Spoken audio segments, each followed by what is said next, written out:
looks like a silver Volvo, if I'm not mistaken, actually tried to, I wouldn't say sideswipe it, but moved over into the lane that the police car was in. So they backed off. But as you can see, other cars, other police vehicles are up ahead of them and behind them. So they're obviously not going to lose this chase. We're doing the speed limit in lane number 2, and we are headed northbound out of town, headed up to East Texas on the East Tex Freeway. Yeah, I don't know what this guy's thinking. You know, maybe he just thinks he's just out on a Sunday drive, and he doesn't mean he's not aware of the police around him. We are hearing from the Chambers County Sheriff. This has been going on 20 to 25 minutes. This started as a traffic stop. No crime was committed, but they believe there is the possibility of that driver being impaired. Now, as we've been watching this particular part of the chase anyway, we haven't seen a lot of signs of that.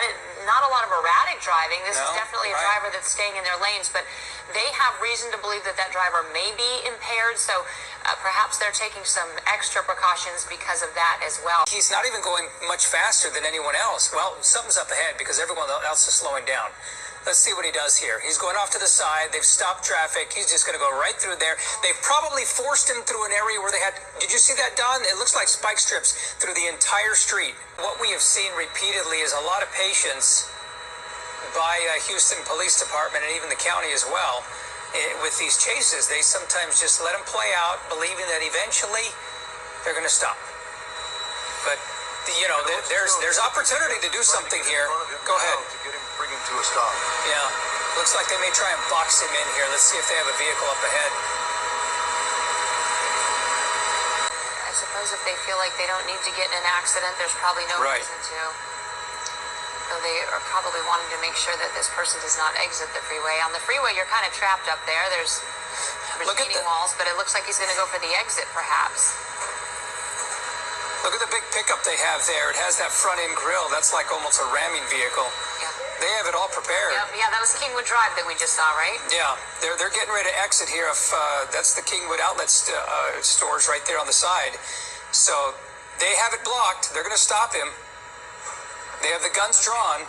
They're telling him, they're yelling at him right now. You can see with their motion of their hand. This person is totally surrounded at this point. Yeah. Multiple officers, multiple agencies surrounding. There's no place to go, but he's going to try and go. There he goes. He's going to go right around the officers. Well, that was attempt number 1 to stop him. Actually, number 2, because the spike strip certainly didn't work. Getting off of the East Tex Freeway at Kingwood Drive exit, as we saw, they are still really staying close to him, trying to get him to pull over. Well, let's see. Oh, okay, all right. Now, this is where stupidity really comes into play here. Now he has reversed his position on the feeder, but there are so many officers around him. Ooh, they finding ways through. I think they missed a chance. They probably could have put that vehicle right there in front and stopped him, but he is going now the opposite direction on the feeder. He's clearly blocked by all of those other vehicles. No chance. Now he's going into the outlet store. Area right there. This is off of Kingwood Boulevard, right there, just off the feeder. Officers are specifically not, engaging him with their vehicles. They're not causing accidents. They're just trying to let this peacefully play out. But it also looks like there's some employees out there at this U-Haul location that are probably sort of unaware of what's going on. There they have. They've come out with, they're trying to open the door now. Well, I'm sure they have. You saw the guns. The guns are drawn right there on that driver. Let's hope that he stops. They have the driver's door open. They're going to probably yank him out at this point. That canopy is sort of in the way. We're not able to get the complete picture, but it looks like this may be over and he doesn't have a chance of taking off once again. Don, are you having a different angle? Well, the best that we can do right now, because of this canopy that's over the scene here, we're going to come around. And it looks as though that they're having a struggle with him. Wow. Got him on the ground now. Got him on the ground.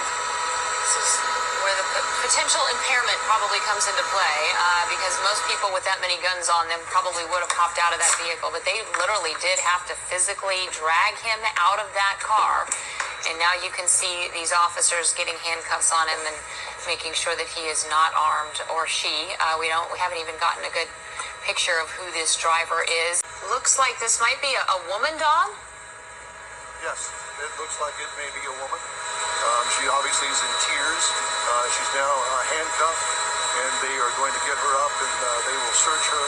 They may have to even bring in a female officer to do that. But at any rate, she does not, I really can't tell whether or not she is impaired, but there is a good possibility that may be